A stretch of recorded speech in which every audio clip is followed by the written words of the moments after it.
Queridos amigos, muy bienvenidos, el placer de saludarles, agradecidos a Dios en primer lugar que nos concede este hermoso privilegio, esta gran bendición de poder estar junto a ustedes y poder comunicar la palabra de Dios, las palabras de nuestro Señor Jesucristo, quien ha dicho: las palabras que yo les hablo son espíritu y son vida.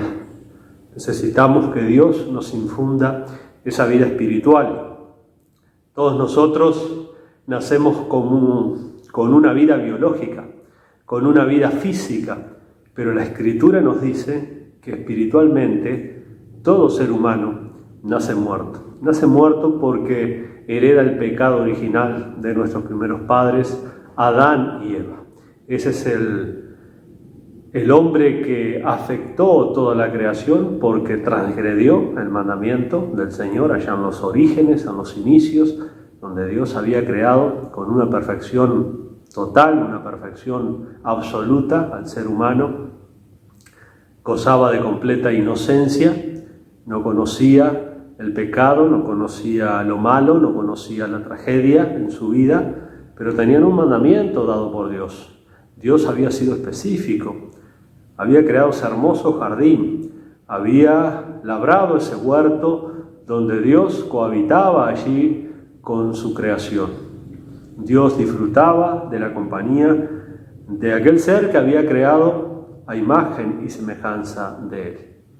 Pero había dado un mandamiento muy específico, que del árbol, de la ciencia, del conocimiento, del bien y del mal, no debían comer, porque dice que desde el momento que desobedecieran aquel único mandamiento de Dios y al comer de ese fruto, entonces sus ojos iban a abrir y dice que iban a morir. Si bien no murieron físicamente inmediatamente, sí murieron inmediatamente espiritualmente. ¿Por qué? Porque hubo separación de Dios. Cuando entra el pecado en la vida de Adán y de Eva, automáticamente hay muerte espiritual. La muerte espiritual la podemos definir muy fácilmente, es la separación del hombre de su Hacedor. Y eso lo logra el pecado. El pecado hizo que el hombre muriera espiritualmente. Pero también al morir espiritualmente y al estar el pecado ahora en el ser humano, entonces iba a empezar un proceso lentamente de desgaste en su vida biológica. Hablando de la palabra de Dios y la necesidad de la palabra de Dios, Jesús fue lo que hizo: instruir a la gente, enseñarle realmente a la gente cómo llegar a la presencia de Dios, cómo estar bien con Dios, cómo tener la bendición de Dios, cómo ser parte del reino de Dios. Y acá va a enseñar en Mateo capítulo 5, capítulo 6 y capítulo 7 su famoso Sermón del Monte, donde va a sentar las bases de la ciudadanía del reino de los cielos, cómo deben de vivir aquellos que conformen al reino de los cielos. Dice: abriendo su boca les enseñaba diciendo, y comienza con las famosas bienaventuranzas, con las bienaventuranzas, es decir, bienaventurados, dichosos, felices. Y todas las personas en el mundo, absolutamente todas, lo digan o no, lo nieguen o no, buscan ser felices en este mundo. Saben que la vida es muy corta, la vida está llena de dificultades, la vida es dura en ciertas ocasiones, nos golpea de manera que nosotros no imaginamos, en maneras que nos hace sufrir, nos hace estremecer muchas veces, porque la vida es dura en la condición en la cual vivimos, que es bajo los efectos de la maldición del pecado.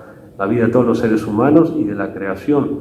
Y el hombre busca ser feliz, pero busca en fuentes equivocadas, busca con métodos que no son adecuados, que a él le parece que eso sería ser feliz, tener mucho dinero. Las pruebas dicen lo contrario. Tener mucha salud, todo esto es lindo, ayuda hasta cierto punto y siempre y cuando lo sepamos manejar con sabiduría. Porque si tenemos mucha salud, mucho dinero, muchos bienes, muchas cosas, pero no tenemos sabiduría para aplicar todo esto, para saberlo distribuir correctamente, entonces a la larga, lejos de proveer esa felicidad, se torna una carga más a nuestra pobre alma afligida ante tantas dolencias, tantas necesidades de afecto, de amor, de cariño, de gozo, de paz y de felicidad. Y Jesús está acá enseñando. Lo primero que dijo en su enseñanza, en el Sermón del Monte, fue: felices, dichosos, bienaventurados. ¿Quién? ¿Quién puede llegar a? Al venir el Espíritu de Dios a la vida de cualquier persona que reconoce que es pecadora delante de Dios y se arrepiente de sus pecados, porque la fe genuina, la fe salvífica, nunca va separada del arrepentimiento. Si uno dice que tiene fe pero no se ha arrepentido de sus pecados, entonces esa fe no es una fe salvadora. Nosotros, para decir que creemos, tenemos que haber manifestado arrepentimiento. Jesús dijo en el comienzo de su ministerio terrenal: arrepentíos y convertíos para que vuestros pecados sean perdonados. Y esa es la obra más grande del Señor Jesucristo: perdonar nuestros pecados, hacer morada en la vida del hombre, en la vida de la mujer, en la vida de cualquier persona que se arrepiente. No sé las cosas que has hecho en tu vida. Todos nosotros somos pecadores. No hay pecado chico ni pecado pequeño. La Biblia dice: por cuanto todos pecaron y están destituidos de la gloria de Dios, están alejados de Dios. Necesitamos a Dios, necesitamos reconciliarnos con Dios. Dios es la vida espiritual, la vida eterna. Jesucristo dijo: yo soy el camino, la verdad y la vida. Nadie viene al Padre sino por mí. Nadie viene al Padre sino por mí. Por eso es importante recibir a Jesucristo como nuestro único y suficiente Señor y Salvador, porque nosotros en nuestro estado caído, en nuestro estado de pecado, no podemos pretender morir y llegar al cielo, golpear la puerta allá y decirle al Señor: déjame entrar porque yo hice esto, hice aquello, hice lo otro. El pecado nos inhabilita para satisfacer la demanda de la justicia perfecta de Dios. El único que pudo satisfacer, el único que pudo propiciar mediante su propia muerte en la cruz del Calvario fue Jesucristo, que fue un hombre, pero sin pecado, sin pecado. Y Él cumplió la ley de Dios, la ley moral de Dios, cosa que nosotros, ningún ser humano ha podido hacerlo. Por eso somos transgresores por naturaleza de la ley de Dios. Necesitamos un sustituto, necesitamos a alguien en nuestro lugar. Y esa persona fue Jesucristo, que se ofreció como sustituto nuestro allí en la cruz, y por medio de su sacrificio la justicia de Dios quedó satisfecha. De tal modo que cuando yo creo en Jesucristo, por medio de la fe, la justicia de Cristo me es. Y hablando de la palabra de Dios, vamos a compartir un pasaje de las Escrituras que lo encontramos en el Evangelio según Mateo, en el capítulo 5. Jesús ha comenzado ya su ministerio terrenal, ha comenzado a enseñar el reino de los cielos, y mucha gente seguía a Jesús en su ministerio, porque Jesús hacía señales, hacía prodigios, hacía maravillas, sanaba todo tipo de dolencias, de enfermedades, libertaba a los endemoniados, resucitaba a los muertos, limpiaba a los leprosos y enseñaba al reino de Dios, enseñaba el camino al Padre Celestial. Y dice en el Evangelio, según Mateo, capítulo 5, versículo 1, viendo la multitud, subió al monte y sentándose vinieron a él sus discípulos. Aquí Jesús va a comenzar su famoso sermón del monte. Viendo la multitud. Acá Jesús va a sentar las bases para el reino de los cielos, cómo deben de vivir aquellas personas que entren al reino de Dios. Y Jesús tenía compasión y misericordia de tanta gente engañada por la religión de su tiempo, que lejos de acercarla a Dios, las apartaba.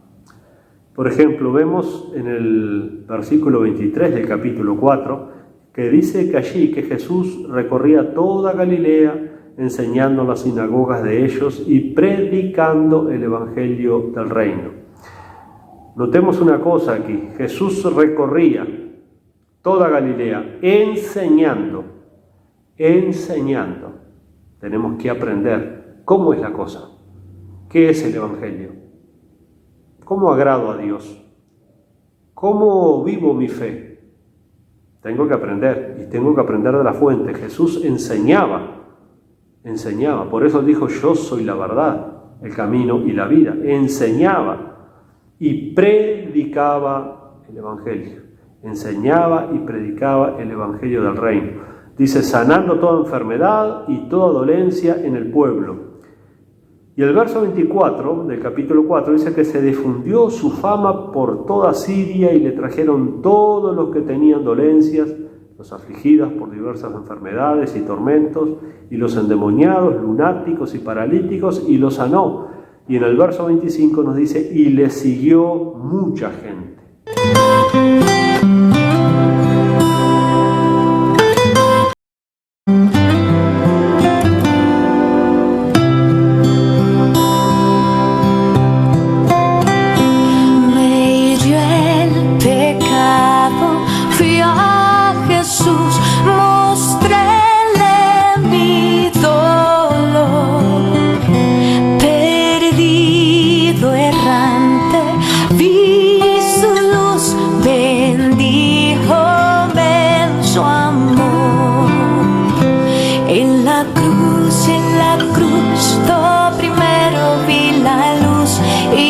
Manchas de